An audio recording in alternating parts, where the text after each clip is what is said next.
नमस्कार, ओम शांति। सतगुरु करता पुरख ते तुहाडा स्वागत है। मित्रों, अज भी तुहाडे वर्गो असीं लेके आए हैं सवाल ते उत्तर देने वास्ते। साडे इस प्रोग्राम च बैठे हैं साडे भ्राता निर्वेर भाई जी तुहाडे सवाल दा उत्तर देने वास्ते। आइए उन्हां दा स्वागत करदे हां। भ्राता जी, तुहाडा इस कार्यक्रम च बहुत बहुत स्वागत है। धन्यवाद जी, बहुत बहुत शुक्रिया जी। भाजी तुहाडे पंजाबी च कहांगा धन्यवाद जी। तुहाडे प्रोग्राम देख के मैनू पिछले हफ्ते 1-2 कॉलां आए तो सब तो पहले एक छोटा बच्चा है, वो काफ़ी छोटा है, वो बोलदा कि मैं बार बार जब भी मम्मी ते मुरली सुनदा, वो है कपूरथला ते पंजाब कपूरथला ते, तो उन्होंने मुरली सुनी वे मम्मी कोल जांदा वो कहदा कि बाबा मुरली च सच सच बोलदा। ये सच की हुंदा? सच किनू बोलदे? ਜਿਹੜਾ ਅਸੀਂ ਮੰਮੀ ਤੇ ਕੋਈ ਚੀਜ਼ ਛੁਪਾ ਲਈਏ ਉਹ ਸੱਚ ਹੁੰਦਾ ਜਾਂ ਇਹਦੇ ਇਲਾਵਾ ਵੀ ਕੋਈ ਹੋਰ ਚੀਜ਼ ਸੱਚ ਹੁੰਦੀ? बच्चा छोटा ही लेकिन बुद्धि बड़ी तिखी है। इतना अच्छा क्वेश्चन पूछा ही और सच्चाई दे बारे च गुरबाणी च भी वर्णन आया ही। खाना भी सच,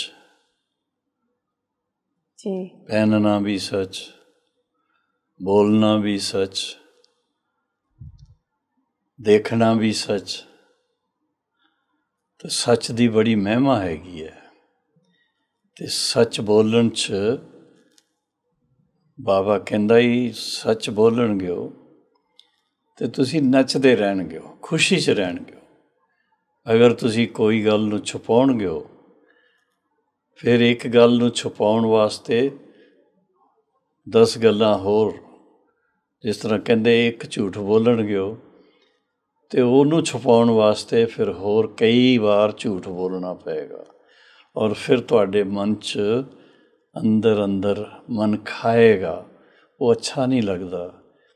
और देखिया ही बचपन च जिस तरह सानू पिता जी ने ये शिक्षा दी सी, बच्चे, मैं बहुत छोटा सी, 5 साल तो भी छोटा सी, तो खास पिताजी ने क्या, बच्चे कुछ भी होए सदा सच बोलना, और दूसरा सब दी इज्जत करना, सब नूं जी हाँ जी कह करके जवाब देना, कदी हो हा इस तरह नहीं।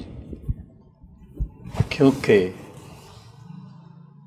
जेड़े बच्चे सभ्य घरां दे हुंदे आ, अच्छे घरां तो हुंदे आ, ते उन्हां दे अंदर जीवन जीण दी कई गल्लां अच्छाई दियां हुंदियां ही। और उन्हां चों सब ते अच्छी गल है, जो बच्चे सदा सच बोलते हैं वो सदा खुश रहते हैं। और अगर तुसी कदी जो भी डर दे कारण या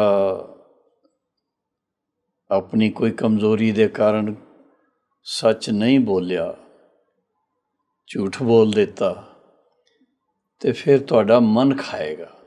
अंदर ही अंदर जदों मन खांदा ही तो वो चेहरे ते आ जांदा ही। तुहाडी जिहड़ी सुभाविक मुस्कान है चेहरे दी, अखां दी, लिप्स दी, जिहड़ा मन बड़ा एक लाइट हुंदा ही, वो नहीं रहेगी फिर। इस करके एक बार अपने आप दे नाल थोड़ा गलबात करी दी है कि मैं बाबा दा या अपने माता पिता दा सुशील बच्चा ही, श्रेष्ठ बच्चा ही, इस करके मैं ते सदा सच बोलना ही। लोग ते दुनिया च कहंदे आ बई जान जाए पर वचन ना जाए, पर वचन भी सच्चा होए, सच बोलणगे हो तो तुहानू हमेशा सब प्यार करनगे, दिलों प्यार करनगे और शिव बाबा दे भी तुसी बड़े लाडले प्यारे बच्चे बन जाणगे। जी मैनू लगदा तुहाडा ये उत्तर तुहानू मिल गया होना। भाजी एक भाई है वो जॉब करदा, चार्टर्ड अकाउंट है वो बोलदा कि मैं कद कद मुरली सुनना चाहता था, कद कद नहीं जाता, लेकिन बाबा बोलदा कि ब्राह्मण जीवन ही बहुत अच्छा जीवन है। तो क्या मैं अपने आप नू ब्राह्मण नहीं समझा? अगर ब्राह्मण है तो ब्राह्मण दे मुख्य कर्तव्य की होंदे? ब्राह्मण माना ब्रह्मा दा बच्चा जी, ब्रह्मा दी संतान, ब्रह्मा बाप। पहले सोचो तो सही है कौन? ब्रह्मा बाप सारे विश्व दी जिन्ने भी जीव आत्मा है गया उन्हां सब दा ग्रेट ग्रेट ग्रैंडफादर है ब्रह्मा बाबा। और तुहाडा वो ब्रह्मा बाबा पिता है, ये तो बहुत वड्डी गल है। तो ब्रह्मा बाप दे जरिए शिव बाबा ने जो जो किया ही ਉਹਦੇ ਤੇ ਤੁਸੀਂ थोड़ा ਜਿਹਾ ध्यान देणगे हो तो ਤੁਹਾਨੂੰ ख्याल आएगा कि जो परम धाम निवास करने वाले परम पिता परमात्मा शिव वो ब्रह्मा तन चा करके मुरली सुनाते है। मुरली का मतलब है ज्ञान की गहराई च सानू लै जाते हैं। बहुत ज्ञान की गहराइयां की गल हैगी है, ज्ञान की भी है, सहज राज योग की भी है, दैवी गुणों की धारणा की भी है। और बहुत एक एक बाबा कहता मैं एक एक गल जी सुनाना ही वो लखां रुपए की गल हैगी है। जदों कोई बहुत अच्छी गल करता तो कहते लो जी इन्होंने तो लाख रुपए की गल की है। तो तुसी दसो जदों परमात्मा पिता तुहाडे नाल गल करन, जिन्हों तुसी मुरली कह रहे हो वो तुहाडे च और बाप दादा च डायलॉग है एक किस्म का। बाबा सानू ईश्वरी ज्ञान दियां इस मनुष्य सृष्टि दे बारे च इहदे आद मध्य अंत दे बारे च इतनी अच्छियां अच्छियां गल्लां सुणाउंदे ने। और फिर इहदे नाल ਇਹੋ जी शिक्षा ਦਿੰਦੇ है कि असी मनुष्य तो देवता बन जाइए, दैवी गुण साडे जीवन च आ जान। दूसरी गल है कि मुरली ईश्वरी जीवन च कहो या ब्राह्मण जीवन च कहो आत्मा का ज्ञान का भोजन है। हुण तुसी अगर एक दिन भी भोजन मिस करनगे हो तो तुहानू अच्छा नहीं लगेगा। तुहाडी लगन इहो जी चाहिदी है कि मुरली ते होर कुछ भी हो जाए मुरली वास्ते टाइम ज़रूर कढ़ना ही। और अगर तुसी सेंटर ते रोज़ नहीं जा सकते तो अजकल तो बड़े अच्छे अच्छे साधन हैगे आ। मुरली तुहानू लिखत च भी मिल सकती है। अजकल तो उहदे च की कहते टीवी ते भी आउंदी है और यूट्यूब तो भी लोग ले लेंदे ने। मतलब कहण दा ही कि जदों तुहानू कोई चीज़ की वैल्यू होएगी तुहाडे दिल च तां ही तुसी उहदे वास्ते इतना अग्रसर रहणगे। और मैं देखिया ही, मैं तो अपना अनुभव मेरे सामने रहिंदा ही, ब्रह्मा बाबा ने बहुत प्यार नाल मेरे वास्ते मुरली पर्सनल मुरली पढ़न वास्ते मेरे लिए मेरे शिप ते भेजदे सी। मैं इंडियन नेवी च जदों सी ते मैं कदी अज दिन ताईं 61 साल च एक दिन भी मुरली मिस नहीं कीती है। क्यों? बाबा कहते मैं रोज़ तुहानू बड़ी गहरी गल्लां सुणाउना ही और बड़ी अमूल्य गल्लां सुणाउणियां। लखां लखां रुपए की ਇੱਕ ਇੱਕ ਗੱਲ ਹੁੰਦੀ ਹੈ। ਇੱਕ ਮੁਰਲੀ 'ਚ ਘੱਟ ਤੋਂ ਘੱਟ ਵੀ 20-25 ਪੁਆਇੰਟ ਹੁੰਦੇ ਆ। ਅਗਰ ਤੁਸੀਂ 20-25 ਪੁਆਇੰਟ ਦੀ ਮੁਰਲੀ ਮਿਸ ਕਰਨਗੇ ਹੋ, 1-1 ਲੱਖ ਰੁਪਇਆ ਵੀ ਉਹਦੀ ਕੀਮਤ ਤੁਸੀਂ ਸੋਚ ਲਓ ਕਿੰਨਾ ਨੁਕਸਾਨ ਹੋ ਗਿਆ ਤੁਹਾਡਾ ਰੋਜ਼ ਦਾ। 25 ਲੱਖ ਦਾ, 20 ਲੱਖ ਦਾ। ਅਤੇ ਇਹ ਤੁਸੀਂ ਤਾਂ ਚਾਰਟਰਡ ਅਕਾਊਂਟੈਂਟ ਹੋ। ਚਾਰਟਰਡ ਅਕਾਊਂਟੈਂਟ ਨੂੰ ਤਾਂ ਬਹੁਤ ਹੀ ਖਿਆਲ ਰਹਿੰਦਾ ਹੈ ਕਿ ਫਾਇਦਾ ਕਿਹਦੇ 'ਚ ਹੋਏਗਾ, ਸੇਵਿੰਗ ਕਿਹਦੇ 'ਚ ਹੋਏਗੀ। ਅਤੇ ਇਸ ਕਰਕੇ ਤੁਸੀਂ ਪਲੀਜ਼ ਇੰਨਾ ਥੋੜ੍ਹਾ ਸੋਚ ਲਓ ਕਿ ਕਲਪ 'ਚ ਇੱਕ ਹੀ ਵਾਰ ਸ਼ਿਵ ਬਾਬਾ ਆ ਕਰਕੇ ਬ੍ਰਹਮਾ ਮੁਖ ਦੁਆਰਾ ਗਿਆਨ ਸੁਣਾਉਂਦੇ ਹੈ।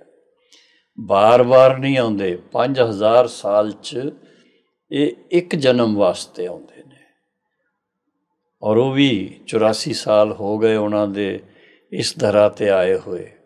ਥੋੜ੍ਹੇ ਜਿਹੇ ਸਾਲ ਬਾਕੀ ਹੈ, ਔਰ ਹੁਣ ਤੁਹਾਨੂੰ ਇੱਕਦਮ ਗਿਆਨ ਵੀ ਰਿਫਾਈਨਡ ਫੋਰਮ 'ਚ ਮਿਲਦਾ ਹੀ। ਇਸ ਕਰਕੇ ਮੇਰੀ ਇਹ ਨਮਰ ਨਿਵੇਦਨ ਹੈ ਤੁਹਾਡੇ ਲਈ ਕਿ ਆਪਣੇ ਕਲਿਆਣ ਵਾਸਤੇ, ਆਪਣੇ ਪਰਿਵਾਰ ਦੀ ਖੁਸ਼ਹਾਲੀ ਵਾਸਤੇ, ਆਪਣੇ ਸਮਾਜ ਦੇ ਉત્ਥਾਨ ਵਾਸਤੇ, ਆਪਣੇ ਦੇਸ਼ ਦਾ ਭਲਾ ਕਰਨ ਵਾਸਤੇ ਅਗਰ ਤੁਸੀਂ ਈਸ਼ਵਰੀ ਗਿਆਨ ਦੀ ਮੁਰਲੀ ਰੋਜ਼ ਸੁਣਨਗੇ ਹੋ ਜਾਂ ਪੜ੍ਹਨਗੇ ਹੋ, ਤਾਂ ਤੁਸੀਂ ਦੇਖੋ ਤੁਹਾਡੇ ਜੀਵਨ 'ਚ ਕਿਤਨੀ ਆਧਿਆਤਮਿਕ ਸ਼ਕਤੀ ਦਾ ਉਪਾਰਜਨ ਹੋ ਜਾਂਦਾ ਹੈ, ਔਰ ਕਿਤਨਾ ਤੁਸੀਂ ਸਹਿਜ ਰੀਤੀ ਨਾਲ ਪਰਮਾਤਮਾ ਸ਼ਿਵ ਦੇ ਨਾਲ ਆਪਣਾ ਮਨ ਲਗਾ ਸਕਣਗੇ ਹੋ। ਕਦਮ ਕਦਮ 'ਤੇ ਉਹਨਾਂ ਦੀ ਸ਼੍ਰੀਮਤ 'ਤੇ ਤੁਹਾਨੂੰ ਮਦਦ ਮਿਲਦੀ ਰਹੇਗੀ। ਕੋਸ਼ਿਸ਼ ਕਰੋ। ਪੁਰਸ਼ਾਰਥ ਦੀ ਵਿਜੇ ਹੁੰਦੀ ਹੈ। ਪੁਰਸ਼ਾਰਥ ਨਹੀਂ ਕਰਨਗੇ ਹੋ ਅਤੇ ਫਿਰ ਵਿਜੇ ਨਹੀਂ ਹੋਏਗੀ।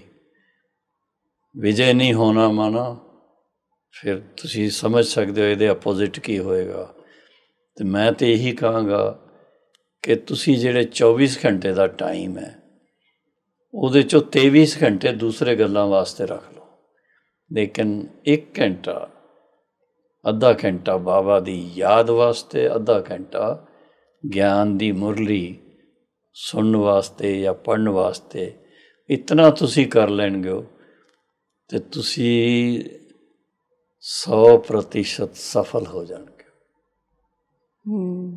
ਜੀ ਬਿल्कुल पाजी। ये 2-3 हफ्ते पहले एक मुरली च आया था, दिल्ली यमुना के किनारे है। तो यमुना दा गायन क्यों बाबा इतना करदा?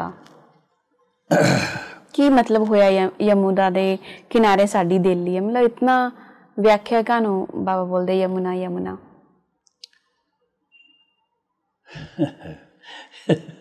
ਤੁਹਾਨੂੰ ਪਤਾ ਹੀ ਸ਼ਾਸਤਰਾਂ 'ਚ ਜੀ ਸ਼੍ਰੀ ਕ੍ਰਿਸ਼ਨ ਔਰ ਗੋਪੀਆਂ ਦਾ ਜਿਹੜਾ ਜੋ ਅਸੀਂ ਸੁਣਦੇ ਹਾਂ ਜੀ, ਰਾਸ ਦਾ ਔਰ ਹੋਰ ਕਈ ਗੱਲਾਂ ਦਾ ਹੀ, ਉਹ ਸਾਰਾ ਜਮਨਾ ਦੇ ਕਿਨਾਰੇ ਹੁੰਦਾ ਹੈ ਦੱਸਿਆ ਜੀ। ਦਿੱਲੀ ਸ਼ੁਰੂ ਤੋਂ ਭਾਰਤ ਦਾ ਕੈਪੀਟਲ ਰਿਹਾ ਜੀ, ਰਾਜਧਾਨੀ ਰਹੀ ਹੈ। ਸਤਯੁਗ 'ਚ ਵੀ ਉਹੀ ਰਾਜਧਾਨੀ ਸੀ। ਸਤਯੁਗ, ਤ੍ਰੇਤਾ, ਦੁਆਪਰ, ਕਲਯੁਗ, ਸਭ ਯੁਗਾਂ 'ਚ ਦਿੱਲੀ ਰਾਜਧਾਨੀ। ਮਾਨਾ ਜਦੋਂ ਸ੍ਰੀ ਲਕਸ਼ਮੀ ਨਾਰਾਇਣ ਦੇ ਰੂਪ 'ਚ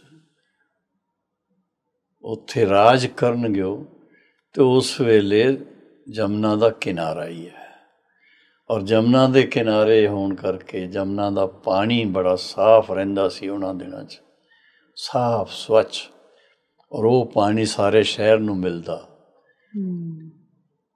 ਹਾਲਾਂਕਿ ਉਹ ਬਾਅਦ 'ਚ ਤੁਸੀਂ ਸੁਣਦੇ ਹੋ ਲਾਲ ਕਿਲ੍ਹਾ ਹੀ, ਔਰ ਅਕਬਰ ਬਾਦਸ਼ਾਹ ਨੇ ਕੀ ਕੀਤਾ ਸੀ, ਜਮਨਾ ਦਾ ਪਾਣੀ ਲਾਲ ਕਿਲ੍ਹੇ ਦੇ ਅੰਦਰੋਂ ਕੱਢਤਾ ਸੀ ਜੀ, ਆ ਕੇ ਜਾਏ ਤਾਂ ਕਿ ਉੱਥੇ ਠੰਡਕ ਰਹੇ ਜੀ ਗਰਮੀਆਂ 'ਚ।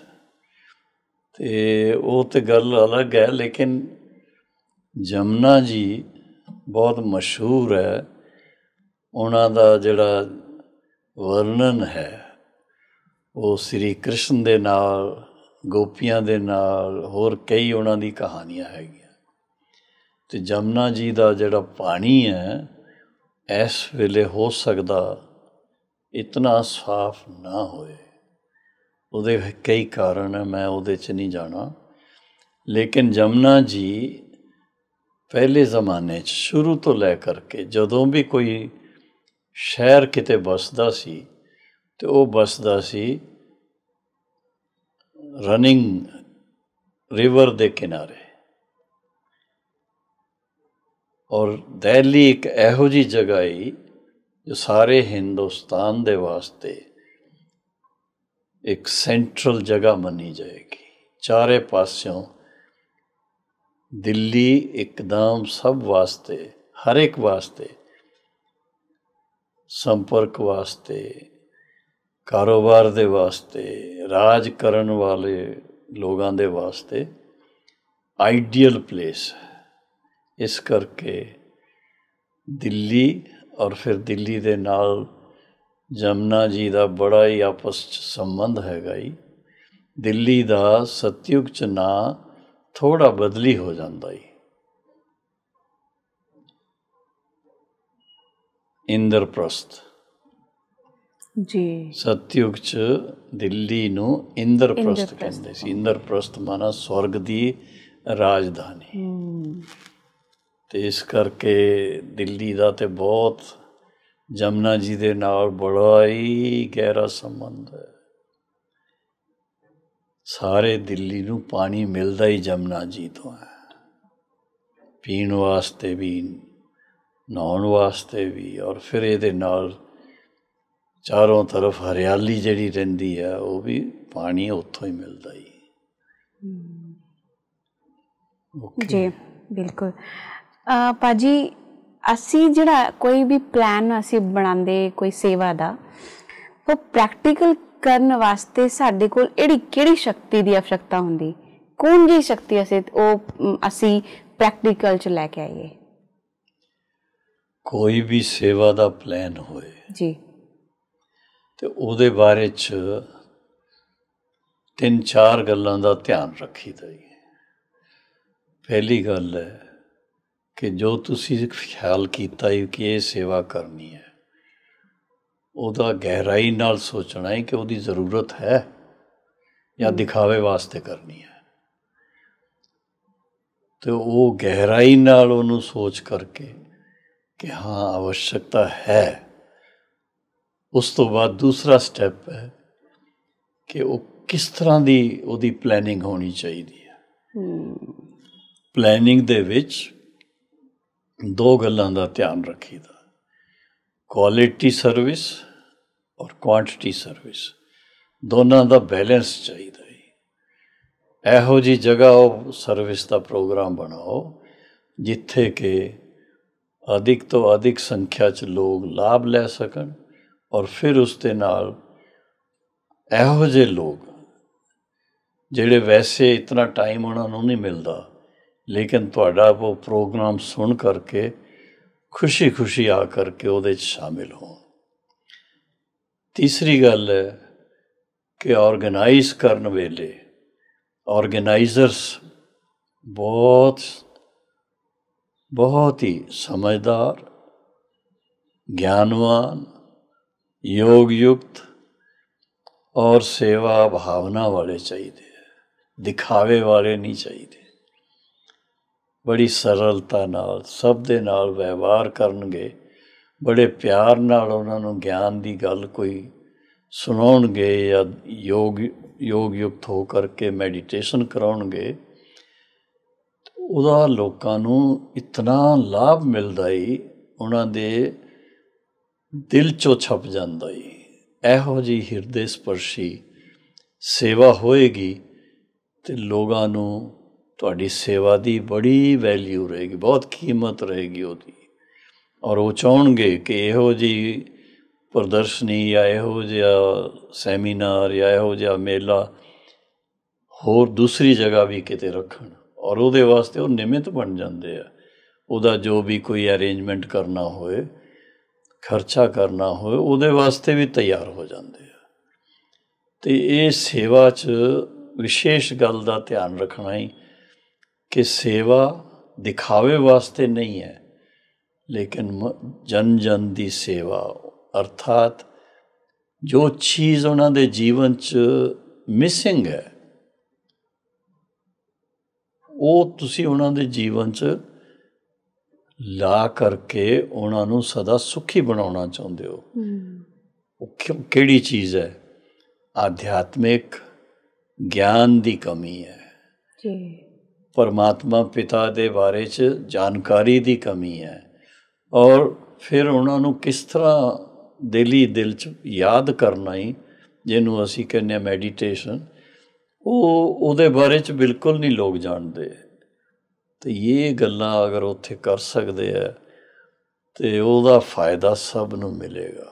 ਸਾਰਾ ਸਮਾਜ ਤੁਹਾਡੇ ਲਈ ਇਤਨਾ ਖੁਸ਼ ਹੋ ਕਰਕੇ ਤੁਹਾਡਾ ਸਵਾਗਤ ਵੀ ਕਰਨਗੇ, ਤੁਹਾਨੂੰ ਈਸ਼ਵਰੀ ਪਿਆਰ ਵੀ ਦੇਣਗੇ, ਔਰ ਅੱਗੇ ਵਾਸਤੇ ਵੀ ਤੁਹਾਡੇ ਸਹਿਯੋਗੀ ਬਣ ਜਾਣਗੇ। ਜੀ ਭਾਜੀ, ਤੁਸੀਂ ਸਾਡੇ ਇਸ ਕਾਰਿਕ੍ਰਮ 'ਚ ਆਉਂਦੇ ਅਤੇ ਨਾਲੇ ਸਾਡੇ ਸਵਾਲ ਦਾ ਹੱਲ ਸਾਨੂੰ ਕਰਕੇ ਦਿੰਦੇ। ਮੈਨੂੰ ਉਮੀਦ ਹੈ ਕਿ ਸਾਡੇ ਸਵਾਲ ਦਾ ਜਿਹੜਾ ਹੱਲ ਮਿਲਦਾ ਉਹ ਸਾਡੇ ਦਰਸ਼ਕ ਵੀ ਦੇਖ ਕੇ ਆਪਣੇ ਜੀਵਨ ਨੂੰ ਆਪਣੇ ਔਰ ਜਿਹੜਾ ਸਾਡੀ ਸਮੱਸਿਆ ਹੁੰਦੀ ਉਹਨੂੰ ਹੱਲ ਕਰਦੇ। ਭਾਜੀ ਤੁਹਾਡਾ ਬਹੁਤ ਬਹੁਤ ਧੰਨਵਾਦ। Thank you. Om Shanti. Om Shanti.